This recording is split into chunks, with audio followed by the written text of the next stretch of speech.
जय माँ काली। मित्रों, आपका हमारे चैनल माँ काली माँ दुर्गा शक्ति संवाद में स्वागत है। मित्रों, अगर आप हमारे चैनल पर नए हैं तो हमारे चैनल को सब्सक्राइब कीजिए, लाइक कीजिए, शेयर कीजिए। साथ ही नोटिफिकेशन बेल को भी प्रेस कीजिए, जिससे हमारी आने वाली वीडियोस का नोटिफिकेशन आपको तुरंत मिल जाए। मित्रों, आज का जो विषय है वो विषय ये है कि शीतला सप्तमी और अष्टमी पर किस प्रकार से पूजा करनी चाहिए और शीतला सप्तमी कब है और किस दिन शीतला सप्तमी बनाई जा रही है। देखिए, शीतला सप्तमी 13 मार्च 2023 को रात्रि 9:27 पर आ रही है।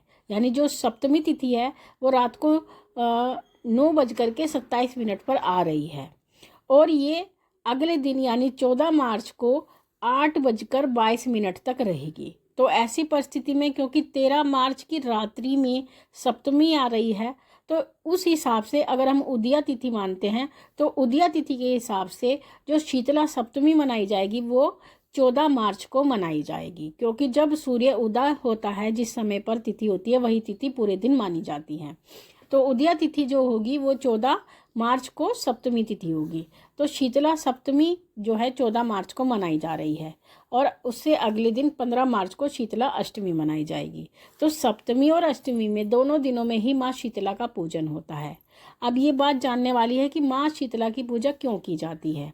जो लोग होली पूजन करते हैं, यानी जिनके घरों में होली पूजी जाती है, तो उन सभी व्यक्तियों को माँ शीतला सप्तमी और अष्टमी का पूजन जरूरी होता है करना, और उनको पूजन जरूर करना चाहिए, क्योंकि शीतला सप्तमी करने से, माँ शीतला की पूजा करने से घर में सुख शांति आती है। साथ ही उनके घर में जैसे कि बाल तोड़ होते हैं, फुंसी फोड़े होते हैं, फफोले होते हैं, अगर वो परेशानी होती है तो वो परेशानियां नहीं आती। अगर किसी को ये परेशानियां होती हैं, यानी फुंसी होते हैं, फफोले या बाल तोड़ निकलता है, तो ऐसा माना जाता है कि माँ शीतला उनसे क्रोधित है। तो त्वचा रोग के जितने भी संबंध होते हैं वो माँ शीतला से संबंधित होते हैं। तो ऐसी परिस्थिति में हमें माँ शीतला की पूजा करनी चाहिए। जो लोग माँ शीतला की पूजा करते हैं उनके घर में इस तरह की यानी त्वचा संबंधी बीमारियां कभी नहीं होती हैं। और देखिए, आध्यात्मिक बीमारी जो होती है उसका इलाज भी आध्यात्मिक ही होता है। साधारण बीमारी नहीं होती है आध्यात्मिक बीमारियां, तो उनका आध्यात्मिक रूप से ही इलाज किया जाता है। शीतला सप्तमी को बासी भोजन का भोग लगाया जाता है। बासी भोजन यानी जिसको बसोड़ा भी बोला जाता है। तो परिवारों में बासी भोजन बनाया जाता है, यानी सप्तमी से पहले दिन या पहली रात को ही वो भोजन बना के रख दिया जाता है और अगले दिन ठंडा ठंडा भोजन माँ शीतला को भोग लगाया जाता है, क्योंकि माँ शीतला को ठंडा भोजन, ठंडा जल का ही प्रयोग किया जाता है और ठंडे जल और ठंडे भोजन का ही भोग माँ भगवती को लगाया जाता है। तो इसीलिए जिन लोगों के यहाँ बसोड़ा पूजता है तो उनको ठंडा भोजन पहली रात को ही बना करके रख देना चाहिए। अब बात आती है कि माँ को कौन सा भोजन माँ को लगाया जाता है, माँ के कौन कौन से भोग होते हैं। देखिए, माँ को यानी माँ शीतला को मीठे चावल का भोग लगाया जाता है, कड़ी का भोग लगाया जाता है, चने की दाल का भोग लगाया जाता है, या फिर आप सतनजा भी ले सकते हैं, जिसको 7 अनाज इकट्ठे करके मिलाए जाते हैं, उसको सतनजा कहा जाता है। तो सतनजा का भोग भी माँ को लगता है, हलवे का भोग लगता है माँ को, रबड़ी का भोग लगता है, और बिना नमक की पूरियों का भोग माँ को लगता है, मीठे पुओं का भोग माँ को लगता है। तो ये जितनी भी सामग्री होती है उसको पहले दिन बना करके रख लिया जाता है और अगले दिन माँ शीतला की पूजा की जाती है। और सबसे विशेष बात कि माँ की पूजा में यानी माँ शीतला की पूजा में बासी भोजन ही चलता है, लेकिन कुछ घरों में परंपरा है कि वो ताज़ा भोजन भी लगाते हैं। लेकिन ताज़ा भोजन लगाने के लिए पहले भोजन को ठंडा करना जरूरी होता है और तभी माँ का भोग उस भोजन से लगाया जाता है। जो लोग माँ शीतला की सप्तमी का व्रत कर रहे हैं उनके लिए क्या विधान है, किस प्रकार से उनको पूजा करनी चाहिए। देखिए, सबसे पहले तो उठ करके हमें ठंडे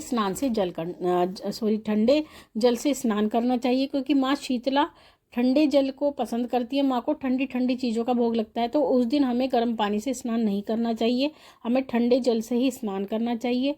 शुद्ध और स्वच्छ वस्त्र धारण करने चाहिए। उसके बाद में आप माँ भगवती की चौकी लगाएं। चौकी में आप माँ का विग्रह भी रख सकते हैं, और अगर आपके पास विग्रह नहीं है तो माँ का फोटो रख सकते हैं। चौकी पर आप या तो लाल कपड़ा बिछाएं या फिर आप पीला कपड़ा बिछाएं। साथ ही माँ के लिए एक ठंडे पानी का कलश आपको अवश्य रखना है, उसमें आप 2 बताशे भी डाल सकते हैं। तो इस प्रकार से माँ की चौकी लगाएं। माँ के लिए ठंडा दीपक लगाएं, क्योंकि माँ को गर्म दीपक नहीं लगता है, अर्थात दीपक को जलाया नहीं जाता है, केवल दीपक बना करके माँ के सामने रख दिया जाता है। और जो धूप बत्ती भी माँ के लिए लगाई जाती है वो भी बिना जलाए ही लगाई जाती है। तो इस प्रकार से आपको वो रख देनी है।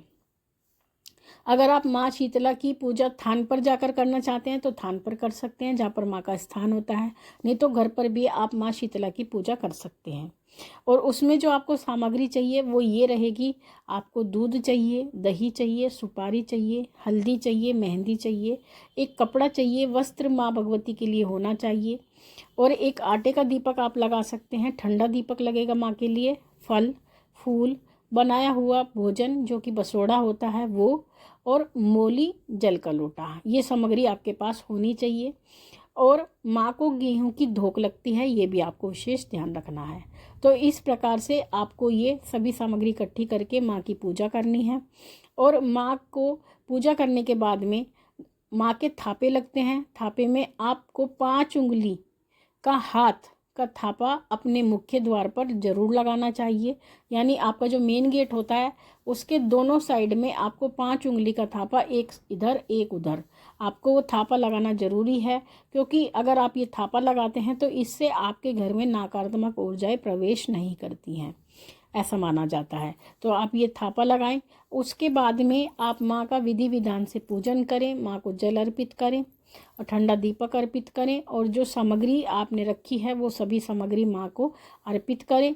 और माँ को श्रृंगार में जो मेहंदी है वो मेहंदी माँ को लगाएं।